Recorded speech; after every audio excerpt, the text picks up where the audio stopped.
Okay, folks, so now I'm going to talk about some of the ways to sort of connect all the dots when you're playing a blues and jazz. One of the first things that I guess I'd like to talk about has to do with call and response, which is really the essence of the blues, making your lines really talk to people. For instance, when I'm playing a line, I'm not playing my blues scale. I might play.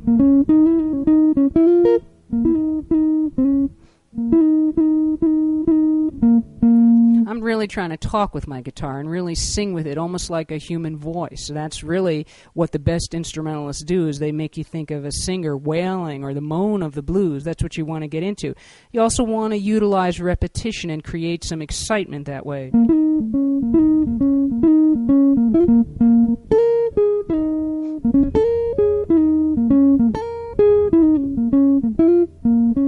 So that's a really important thing that you can do when you're playing over the blues, is really use repetition, try to create some motifs with what you're doing, repeating phrases.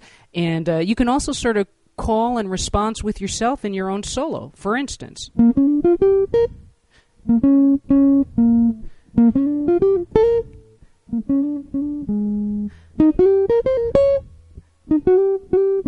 And there I'm basically playing the same idea off of the B-flat-7 arpeggio and the E-flat-7 arpeggio, but they're answering each other. It's really the same kind of a line, but it almost sounds like I was trading fours with a horn player or with a singer and doing a kind of call and response.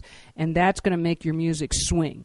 The other thing, of course, that's very important is the sense of timing, the rhythm in the lines that I'm playing. I'm playing off the beat, I'm anticipating the beat, I'm delaying the beat. And these are all really good techniques for making the blues sort of come alive, something like this. If here's the time, 1, 2, 3, 4, I'm not doing... I'm doing...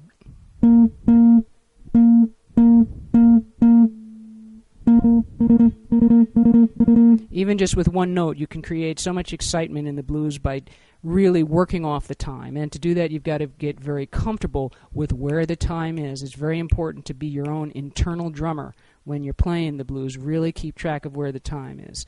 So that's a really important thing. And the next thing, as I mentioned earlier, that's very important, is to be able to use the arpeggios and to mix them in with what you're doing, because really one of the difference between the way a rock player approaches the blues and a jazz player is that the rock player sort of ends where the jazz player begins with the concepts of playing over the blues.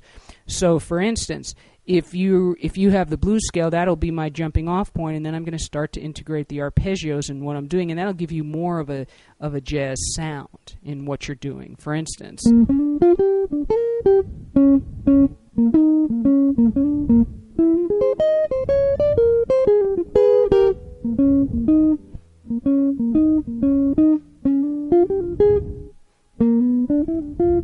in that case, I just did a B-flat-7 arpeggio and then a G7 arpeggio.